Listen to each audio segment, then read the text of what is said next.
बोलो तेजाजी महाराज की, बोलो रूणीचा धनी बाबा की, बोलो लक्ष्मीदास जी महाराज की, बोलो जाम्बोजी महाराज की, करणी माता की, खेड़ा धनी बाबा की, 33 करोड़ देवी देवताओं की। बंसी वाले के स्टाइल में बुलवानी पड़ेगी, वो खोमा खोमा वाले स्टाइल में। मुकुट बंसी वाले की जय, खोमा खोमा। देखो बीजेपी में आने के बाद जो सबसे ज्यादा मजा आया ना, इस खोमा खोमा का है यार। माने आ बार कहीं थोड़ी सीख नहीं पड़ी पूरी तरह, याद को नहीं वास्ते में बंसी जी की आपा कौन बोला जे। मैं आज मंच पर उपस्थित हमारे पूर्व में सांसद रहे, केंद्र में मंत्री रहे, परम आदरणीय सीआर साहब की जो इस मंच पर उपस्थित हैं, मैं लोगों को यहां बताना चाहूंगी कि हमारी चर्चाएं चल रही थी अभी जब टिकटों की बात चल रही थी, और पार्टी का बड़ा मन था कि सीआर साहब नागौर जिले में कहीं ना कहीं से किसी ना किसी विधानसभा सीट से चुनाव लड़े। तो हमारी जब चर्चा चली ऊपर तो उन्होंने बोला कि थोड़ी सी दिक्कत है। मैंने कहा साहब क्या दिक्कत है? बोले उन्होंने खुद ने ही बता दिया कि मैं 75 साल और 4 महीने ऊपर हूं। तो वो 4 महीने की वजह से आज विधानसभा के तो प्रत्याशी नहीं बने नागौर जिले में, लेकिन मेरे को मालूम नहीं सीआर साहब यहाँ बैठे इतने लोगों के सामने बोलनी चाहिए कि नहीं बोलनी चाहिए। सीआर साहब मुझे वहां पे बड़ा अच्छा एक उन्होंने बोला कि उनके लिए हमने बहुत कोई बड़ी चीज सोच रखी है, आपका विधायक में उनको फंसाना चाह रहे हो। तो मुझे पूरा विश्वास है कि पार्टी ने कुछ अच्छा सोच रखा है आपके लिए। मंच पर ही उपस्थित हमारे परम आदरणीय आप हम सबके सीनियर नागौर से आपके वर्तमान में विधायक मोहनराम जी चौधरी साहब, उपस्थित यहाँ पे नागौर के जिला प्रमुख भागीरथ जी चौधरी जी, हमारी पार्टी के जिला अध्यक्ष रामनिवास जी सांखला साहब, रामचंद्र जी उत्ता जी, हमारे यहाँ बीच में पधारे हुए जीएल शर्मा जी जो हरियाणा से आए और हमारे प्रवासी प्रभारी हैं यहाँ पर, रमाकांत जी शर्मा जी, लक्ष्मी नारायण जी मुंडेल जी, भोजराज जी सारस्वत जी, जायल से अभी हाल ही में भारतीय जनता पार्टी का कैंडिडेट बनी और कल जिन्होंने अपना नामांकन दाखिल करा, मंजू बागमार जी, खींवसर में जैसा कि बोला सबने हॉट सीट पर बिल्कुल बढ़िया साफा धोती और कलफ वाला कुर्ता पहन करके जो हमारे प्रत्याशी घोषित हुए कल, रेमत राम जी डांगा जी, जिन्होंने अभी बहुत ही अपना प्यारा उद्बोधन दिया। मेरे छोटे भाई जगदीश जी बिडिया सर जी जो कहते हैं कि भाई मैं तो बहुत भुगत के आया हुआ हूं, मंच के साइड में खड़ा होकर के मूंगफलियां खा करके टाइम पास करा था रालोपा में। अपने बीच में एक और भी जने हैं जिन्होंने अपना उद्बोधन दिया और बहुत ही जोरदार तरीके से जिन्होंने अपनी बात रखी, महिपाल जी महिला जी जो फतेहपुर से आए हैं। आप राष्ट्रीय लोकतांत्रिक पार्टी के स्टेट लेवल के प्रवक्ता थे, बहुत अच्छा भाषण देते थे, लेकिन धीरे धीरे इनको भी समझ में आया कि भाई मैं इतना ही बोल सकता हूं इनके बारे में, असली कथनी करनी में बहुत फर्क है। तो इनका भी मोह भंग हुआ रालोपा से और इन्होंने भी भारतीय जनता पार्टी का दामन थामा। मंच पर ही उपस्थित जिन्होंने जिस दिन से मुझे टिकट मिला उस दिन से मेरे पे आशीर्वाद रखा, आदरणीय कृपाराम जी देवड़ा जी, अजीत सिंह जी भाटी साहब, जीवनमल जी भाटी जी, हमारे साथ मेरे छोटे भाई नवीन जी मंडा जी, युवा शक्ति के रूप में हमारे साथ हमेशा चलते रहे भाई अरविंद जी जाजड़ा जी, मनीष जी काला जी, हमारे बीच में अलाय के सरपंच हजारी जी, लक्ष्मण जी डेलू जी, साथ में जो खुद भी टिकट की दावेदारी रख रही थी हमारी बहन पुष्पा जी बागड़िया जी, सिनोद से सरपंच रह चुके राजाराम जी, और समस्त जनता पार्टी के पदाधिकारीगण। मैं मंचस्थ सभी अतिथियों के नेताओं के नाम नहीं ले सकी, इसलिए कहती हूं सम्मानित मंच, मेरे सामने उपस्थित भारतीय जनता पार्टी के और जो कांग्रेस से आकर के या रालोपा से आकर के हमारे साथ जुड़े वो सभी पंचायत समिति मेंबर, जिला परिषद सदस्यगण, नागौर से नगर परिषद के समस्त वर्तमान पार्षद, पूर्व पार्षद, माताएं, बहनें और मीडिया के बंधुओं और भारी संख्या में यहाँ पर उपस्थित मेरे युवा साथियों, मुझे बहुत खुशी है आज कि मेरी इस नामांकन रैली में मुझे कई चेहरे ऐसे दिखाई दे रहे हैं जो सिर्फ नागौर या नागौर ग्रामीण के नहीं, जो लाडनू से भी आए हैं, जो डीडवाना से आ रखे हैं, जो नावा से आए हुए हैं, लगभग जायल से बहुत लोग पधारे हैं। मैं आपको बताना चाहती हूं कि जब मेरा टिकट की घोषणा हुई थी, उसके आज के लगभग 13-14 दिन हो गए उस बात को। विजयदशमी के दिन हम पहली बार नागौर में प्रवेश जब किया तो भाटी चौराहे पे, जहां से नागौर की सीमा शुरू होती है, वहां से स्वागत करने के लिए लोग आगे आतुर थे। आगे आए तो कुचामन में भव्य स्वागत हुआ, संघ संचालन चल रहा था, वहां पे हमने उस कार्यक्रम में भी भाग लिया। उसके बाद आगे आए तो बूढ़सू फाटे पे, फिर खाटू के बाद रोड़, गगवाना, चेनार से फिर हम अमरपुरा गए, लक्ष्मीदास जी के दर्शन करे, उसके बाद खरनाल गए, तेजाजी महाराज का आशीर्वाद लिया। फिर हम उसके बाद आगे टांकला के अंदर किशनदास जी महाराज के गए, इनाना में रात को खेड़ाधनी बाबा के दर्शन करे, बंसीवाला लास्ट में जाकर के हमने उस दिन का अपना कार्यक्रम समाप्त करा। और साथियों, जो जोश पूरे जिले में देखने को मिला, तो मुझे एक बार को तो विश्वास ही नहीं हुआ कि मुझे लोकसभा का चुनाव लड़वा रहे हैं या विधानसभा का। इतना प्रेम, इतना मान सम्मान जो नागौर की जनता ने हमेशा हमारे परिवार को दिया है, जिसकी वजह से एक पहचान बनी मिर्दाओं की। कोई नहीं जानता गांव में बैठे हुए मिर्दा कौन थे अगर आप लोगों ने उनका साथ नहीं दिया होता। और अगर एक नागौर की पहचान बनी पूरी दुनिया में, तो वो इसलिए था क्योंकि आप अपने नेताओं के पीछे खड़े रहे और आपके उन नेताओं ने आपके जो मुद्दे थे उनको उठाया, चाहे वो किसानों का मुद्दा हो, जमीन से जुड़ा हुआ कोई भी मुद्दा हो। 4 पुश्तें आप लोगों के बीच में राजनीति करती आई हैं और आज कोई एक काली टीकी नहीं लगा सकता, कोई बेईमाना का कोई दाग नहीं लगा सकता। लोग अब पीछे कौन से पड़े हुए हैं? जो ये नहीं चाहते कि साफ सुथरी अच्छी राजनीति जिले में हो। 2014 में जब मैंने चुनाव लड़ा तो लोगों ने स्कीम लड़ाई कि ऐसा नहीं हो जाए कि ज्योति मिर्धा जीत जाए। आप लोगों का बहुत आशीर्वाद था मुझ पे उस समय। तो हमारे ही मुख्यमंत्री जी जो हमारे खिलाफ थे, उन्होंने हनुमान बेनीवाल जी को निर्दलीय खड़ा किया था। वो खुद चुनाव नहीं जीते, उनकी जमानत जब्त हुई, लेकिन वो हमें भी चुनाव हरा बैठे। कोई बात नहीं, मोदी जी की लहर थी और बहुत ही एक अच्छे इंसान को आपने चुन करके यहां से लोकसभा में भेजा। उन्होंने हमेशा समाज को आगे बढ़ाने की बात करी, विकास कार्य करवाने के काम करे, समाज के जितने बच्चों को शिक्षा की ओर ले जा सकते थे ऐसी बात करी। फिर समय आया 2019 का, फिर से मोदी जी की लहर थी। भारतीय जनता पार्टी के कुछ नेताओं ने मुझसे संपर्क साधा था कि हम चाहते हैं कि आप भारतीय जनता पार्टी में आ जाएं। कुछ 19-20 हुआ, कुछ लोग इनका समर्थन कर रहे थे और एक गठबंधन हो गया। ये मेरे सामने चुनाव लड़ लिए और यहां से जीत करके लोकसभा पहुंचे। लेकिन साथियों, नारा उस टाइम पर क्या दिया था? उस टाइम पे हमारे जो छोटे भाई थे ना, जो साथ में वानर सेना में घूमते थे, वे कह दियो कि भाई बुआ जी है जकाने दिल्ली पुगाओ, फूफा जी के आपने रोटियां का फोड़ा पड़े। मैं देखो भेजा काम कर दियो यार, क्या बे कहीं हुई तो अबे भाई टाइम बदल गई। अरे बे फूफा जी आज स्टेज मत ही है ए मने क्यों भी टाइम क्या बुआ जी थाका।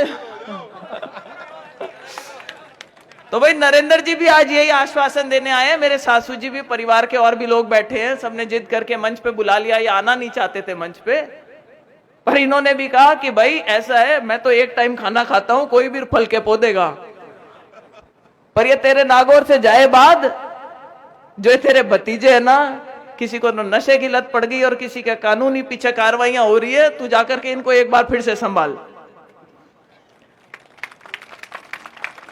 भारतीय जनता पार्टी की तरफ से न्योता आया, मैंने भारतीय जनता पार्टी ज्वाइन करी और आज आप लोगों को एक बार इस मंच से विश्वास दिलाना चाहती हूं कि देखो, जिम्मेवारी हर आदमी महसूस करता है। मुझ पे बहुत भार है इस चीज का कि आपने जो परिवार को हमेशा समर्थन दिया। मेरे भी भगवान की दया से एक बेटा है, 12वीं में पढ़ रहा है, पढ़ाई में ठीक ठाक है, फुटबॉल ज्यादा अच्छी खेलता है। पूरा विश्वास है मुझे कि उसका भी कहीं ना कहीं एडमिशन हो जाएगा और इस साल वो भी चला जाएगा। तो बुआ जी बिल्कुल फ्री है भतीजों को ठीक करने के लिए।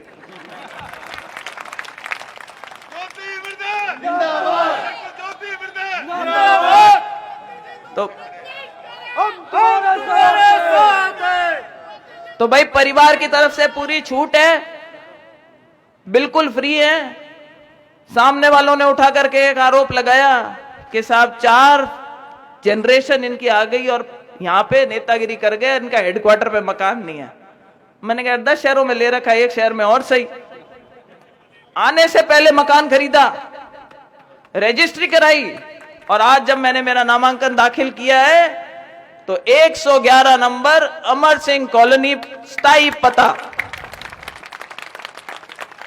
किसी की जरूरत नहीं है, सीधे आओ सीधे मिलो। तो ये भी ओलबा किसी को नहीं मिलेगा, मेरे किसी कार्यकर्ता को। इसकी भी व्यवस्था करके इस बार नागौर में पैर रखा है अपन ने। रही बात भारतीय जनता पार्टी के कार्यकर्ताओं की, देखो मेरे साथ कभी भी कोई जुड़ा हुआ रहा, चाहे कांग्रेस पार्टी का था चाहे भारतीय जनता पार्टी के लोग भी कभी काम कराने आ जाते थे, ना तो मैंने कभी भेदभाव रखा। और अब तो मेरी ड्यूटी बनती है कि मैं इस परिवार में नहीं आई हूं। यहां पे जो लोग पहले से स्थापित हैं, चाहे वो नेता हो चाहे कार्यकर्ता हो, आपको आगे रख के चलेंगे, आपका पूरा मान सम्मान करेंगे और जो वाजिब काम आप बताओगे उसको करने में आपको प्राथमिकता देंगे। भाई हम भी आए हैं, कांग्रेस से आए हैं, तो कहवे नहीं कि गुड़ की भेड़ी पड़े जना की रेत ले रही उठ है, तो मां भी आया आ जना की ले रही आया भी कोई नतीजो है कि आप देखो इतनी बड़ी तादाद में, इतनी बड़ी संख्या में अटे आप लोग सब विराजमान हो। माँ को बार 3 घंटा हुई कि सब चालता और माया भी थोड़ा मोड़ा ही आ, पर्चो भरने पहले गया परा, क्योंकि भाई वो मुहूर्त वरत को टाइम हुए नहीं। पंडित का ही हुए कि मन में वो घाल देवे शंका कि मुहूर्त उन्हीं गाड़ी और की नुकसान हो जावे जना खड़ खप, तो बाबी गिड़गिड़ाहट नहीं रहनी चाहिए मन में। तो बिल्कुल घड़ी देख करके मुहूर्त के हिसाब से मैंने मेरा पर्चा दाखिल कर दिया। आप सबसे आशीर्वाद लेने के लिए आप लोगों के बीच में आ गए और कोई ज्यादा लंबी बात करने की बात नहीं है। भारतीय जनता पार्टी ने बहुत विश्वास जता करके मुझे यहां भेजा। हमने तो सोचा था कि भाई शायद एमपी का ही चुनाव लड़वाएगी पार्टी, लेकिन उन्होंने इतना विश्वास रखा, नागौर हेडक्वार्टर पे प्रत्याशी बना करके भेजा आप लोगों के बीच में। बहुत इंपॉर्टेंट जिम्मेदारी मानती हूं मैं इस चीज को कि मेरे नागौर की जो सेंटर है उसमें नागौर विधानसभा और पूरे राजस्थान का अगर कोई सेंटर है तो वो नागौर लोकसभा। तो जो आवाज आप लोगों की आज यहां उठेगी वो आवाज पूरे नागौर में जाएगी और नागौर से वो पूरे राजस्थान में फैलेगी। और मुझे पूरा विश्वास है कि आने वाले 25 तारीख को जब वोट पड़ेंगे तो 2023 की जो राज्य में सरकार बनेगी वो भारतीय जनता पार्टी की बनेगी। आप लोगों के आशीर्वाद, आपकी मेहनत की वजह से बनेगी। हम भी अपना प्रयास करेंगे, जहां कहीं प्रचार प्रसार के लिए जाना होगा हम जाएंगे। मंजू बागमार जी का कल नामांकन था, मैं आपको बताऊं इतनी जोरदार रैली हुई, इतने सारे लोग आए। उससे 2 दिन पहले जायल की तो पूरी बोतल मां खाली कर दी, निवेड़ दी, हाँ भी निवेड़ दी। बोतल से कोई बैर नहीं था, लेकिन जो कहते हैं कि हम संघर्ष करते हैं, हमने पार्टी बनाई। पार्टी तो 2500 बनी हुई है इस देश में, और जिसको आप संघर्ष की संज्ञा देते हो हम उसको पार्टी नहीं बोल करके मैं उसको कहती हूं गिरोह है, गैंग की तरह चलाते हो, बच्चों को गलत रास्ते ले जाते हो, मेरे नौजवान साथियों को बरगलाने की बात करते हो। आप उंगलियां उठाते हो कि भर्तियों के अंदर पर्चा लीक हुआ, पर्चा लीक हुआ, उसके अंदर आपके भी तो लोग थे जिनका नाम आया। वो सुरेश ढाका जिसकी फोटो आपके दफ्तर में बैठे हुए सोशल मीडिया पे चल रही थी, जो कि सरगना है पेपर लीक का, वो आपके सामने बैठ करके दांत निकाल करके और फोटो खिंचवा रहा है। इसका मतलब कहीं ना कहीं तो आपकी भी उसके साथ में सांठगांठ है। और भारतीय जनता पार्टी की सरकार आएगी तो मेरा निवेदन रहेगा हमारे नेतृत्व से कि इसकी पूरी जांच कराओ, दूध का दूध पानी का पानी होए। और जो ये मेरे युवा साथियों को जो बरगलाते हैं कि तुम्हारी नौकरियां कांग्रेस ले गई, अरे कांग्रेस नहीं, तुम भी उसमें बेड़म-बेड़ शामिल हो। आपके यहां पे स्पर्धा चौधरी जी का नाम आया। स्पर्धा चौधरी जी कौन है? आरएलपी में आपकी पदाधिकारी थी। आज की तारीख में जिस मुद्दे पे हाथ रख दो, कहीं ना कहीं या तो कांग्रेस की आरएलपी के साथ में घालमेल देखने को मिलती है। आज हमारी टिकट को घोषणा हुए 15 दिन हो गए, भाई कांग्रेस का और आरएलपी का कैंडिडेट क्यों नहीं आया? सावधान रहना है, हमें सोचने की बात है। गांव में गट्टे पे बैठा हुआ आदमी सोच रहा है। प्रॉब्लम क्या है कि भाई ज्योति को फिर से कैसे एक षड्यंत्र रच के कैसे उसको घेरा जाए। वो क्या गुणिया मिल नहीं रहा है, इसलिए अभी तक समझ में नहीं आ रहा कैसे लाए। वोटों की गिनती ऐसे मिलाएंगे तो पूरी पड़ेगी, ऐसे लाएंगे तो पूरी पड़ेगी। खैर हम नहीं कहते, कभी बात करते हैं चाचा को सामने लेकर आएंगे, जिन्होंने पहले ही मना कर दिया भतीजी के सामने चुनाव नहीं लड़ूंगा। उनका जब विधानसभा का बाई इलेक्शन था, ज्योति मिर्धा इस नागौर में 20 दिन बैठ करके पूरा उनका चुनाव ईमानदारी से संभाल रही थी। और हरीश चौधरी जी ने अपने भाषण में बोला था कि ये ज्योति मिर्धा ने ईमानदारी से काम किया था, उस बाई इलेक्शन में उसका नतीजा भोगना पड़ रहा है उसको। तो हमने तो अपनी जिम्मेदारी जो थी वो पूरी ईमानदारी से निभाई थी, पार्टी के प्रति पूरी वफादारी रखी थी। अगर कहीं धोखा हुआ तो पार्टी ने ही हमारे साथ किया।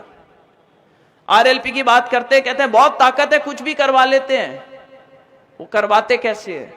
वो साठ-गांठ करके काम करवाते हैं। और करवाने का अगर काम था तो मैं कहूं, अगर आपके पास ताकत थी, मुंडवा के प्रधान यहां पे बैठे हुए हैं, मुंडवा की पंचायत समिति के अंदर 32 सरपंच सब जगह घूम लिए अपने पैसे लेने के लिए। 32 सरपंच। चवन्नी निधि सरकार ने 75% पैसा सेंटर की सरकार से आता है, 25% राजस्थान की स्टेट गवर्नमेंट को देना होता है। 8 बार इनकी जांच करवाई, 8 बार जांच में क्लियर पाए गए, लेकिन पेमेंट आज भी नहीं हुआ। पूछ लो रेवत जी यहाँ पे बैठे, अगर रेवत जी उनकी पार्टी के अंदर थे, अगर करवाना था तो पहले काम इनका करवाना चाहिए था या नहीं होना चाहिए था? क्या नहीं होना चाहिए था? इसका मतलब कहीं ना कहीं मन में खोट थी कि नहीं थी? और उसका नतीजा क्या हुआ? उसका नतीजा यह हुआ, रेवत जी ने आरएलपी छोड़ी और भारतीय जनता पार्टी में अपने यहां पे आए। आज मंच पर अपनी बात रखी, पीड़ा रखी, लोगों के सामने जब बताते हैं, बोले मैं छोड़ना नहीं चाहता था पर मेरे साथ करी इतनी बुरी कि मुझे छोड़नी पड़ी। मैं ये सब इसलिए बता रही हूं क्योंकि मेरी एक मंशा है, आप सभी युवा साथियों के अगर आप 2-3 पीढ़ी पीछे चले जाओगे तो आपके परिवारों ने हमारे परिवारों को कहीं ना कहीं वोट दिया है, हमारा सपोर्ट कर रखा है। जो आरएलपी में भी है उन लोगों ने भी। और मैंने मेरे राजनीतिक जीवन की एक नई पारी शुरू करी है भारतीय जनता पार्टी ज्वाइन करने के बाद। तो अपन तो बिल्कुल नया रजिस्टर, बही खाता, टेबल कुर्सी लेके बैठे। आओ भारतीय जनता पार्टी को ज्वाइन करो, हमारे हाथ मजबूत करो, राष्ट्र निर्माण में हमारी मदद करो। आप पहले अगर गलत रास्ते चले गए थे, आरएलपी की तरफ चले गए थे, आपको भी नहीं होता है कि आए साफ सुथरी राजनीति करेंगे। जिले का जो पूरा हमारा मान सम्मान, आज हमारी बहन बेटियों के बारे में मंच पे चढ़ के कोई नेता ऐसी भाषा बोले तो मुझे बताओ सभ्य लगती है क्या? किसी को गंवा रहा है? हम बात करते हैं, आज आप मेरे सामने विराजमान हो, मान लिया कि भाई कोई युवा बच्चे होते हैं, खुश हो जाते हैं गाली गलौज करने से, ताली वाली बजाने से। लेकिन आज जमाना ऐसा है कि मैं आपके सामने बोल रही हूं, लेकिन दुनिया भर में कई जगह मोबाइलों पर आज इसका सीधा प्रसारण लोग देख रहे होंगे। और जब वो लोग सुनते हैं अपने ही समाज की, आप ही के नेताओं के जो बच्चे हैं या उनकी जो बहन बेटियां उनके बारे में इस प्रकार की भाषा सुनते हैं, तो वो भी क्या सोचते होंगे, यार इनके समाज के नेता ऐसे, नागौर के अंदर एमपी बने हुए ऐसे, ये भाषा। तो कहीं ना कहीं सारी दुनिया इस चीज को देखती है, आप लोग भी इस चीज को समझते हैं। हमारी इच्छा एक पॉजिटिव राजनीति करने की है, लोगों को जोड़ने की, एक साफ सुथरी राजनीति करना चाहेंगे। मेरे से पहले मोहन जी यहां से रहे, थोड़े सीधे पढ़ते थे, ये खुद ही कहते हैं हमारे में थोड़ा करंट कम है, बस और कोई कमी नहीं है। तो मोहन जी साहब आपने बतानी चाहूंगी, हमारे में 240 वोल्ट करंट है।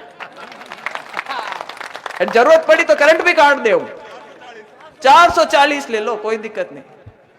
पर बात यह है कि तब जरूरत पड़ती है जब जरूरत पड़े तभी करो, वरना अपनी सभ्य राजनीति, साफ सुथरी राजनीति रखेंगे, देश को आगे बढ़ाने की बात करेंगे, हमारे नागौर को आगे बढ़ाने की बात करेंगे। शहर में कई मुद्दे हैं, यहाँ पे आज बहुत से लोग हैं जो शहर से आए हैं। अमूमन लोग कहते हैं कि शहर के लोग सभाओं में आते नहीं है, पर आज देखो कितनी बड़ी संख्या में शहर के लोग यहाँ आए हुए हैं। शहर की और ग्रामीण की समस्याएं अलग अलग तरीके की है। हमारे शहर में क्या मुद्दे हैं? आज हमारा रेलवे ओवरब्रिज जो सीआर साहब के टाइम पे ओके हुआ था, वो आज भी अटका हुआ है। हमारी कोशिश रहेगी कि भाई केंद्र में कोशिश करके उसको टेंडर करवा करके वापस से उस काम को शुरू कराया जाए।